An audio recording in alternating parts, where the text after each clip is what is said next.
suis confiant, mais comme j'ai dit tout à l'heure, c'est des étapes. Si on respecte les étapes et on n'a pas peur et on se fait confiance, il n'y a pas de raison que ça ne marche pas. Jour après jour, Anthony avance sur sa fresque de 5000 mètres carrés.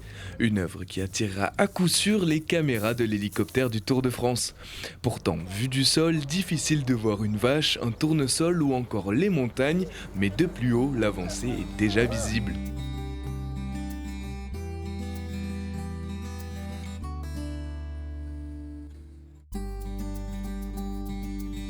Divisé en plus de 500 carrés de 3 mètres, Anthony travaille tout seul.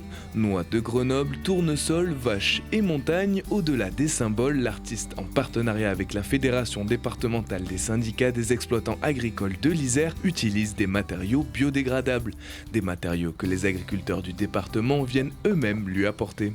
Les paysans d'ici m'ont fourni de la paille pour le jaune, des cailloux blancs pour de la teinte blanche, de la bâche noire, de la bâche blanche. Donc la couleur verte on l'a déjà parce que c'est du verre à terre. Les paysans m'ont ramené un seau de 2 tonnes de cailloux et là moi j'étale une pierre par une pierre. Comme ils m'ont ramené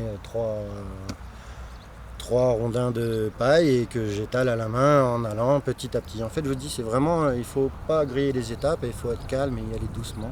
Cette vache avec la casquette du Tour de France prend forme et donne une image positive de l'agriculture iséroise, un choix de la FDSEA qui tient aussi à montrer toutes les facettes de ce métier de plus en plus délaissé. Le Tour de France, c'est vrai que c'est un moment pour mettre en avant l'agriculture positivement.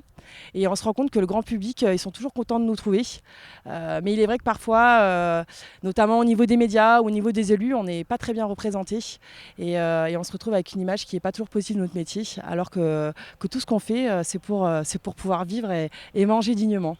Pour finir sa fresque, Anthony aura besoin de bras en plus. Avec ce timing serré, l'artiste a arrêté de compter ses heures. Et pourtant, l'aventure lui a déjà donné des idées. L'année prochaine, il tentera cette fois-ci de battre le record du monde de la plus grande fresque.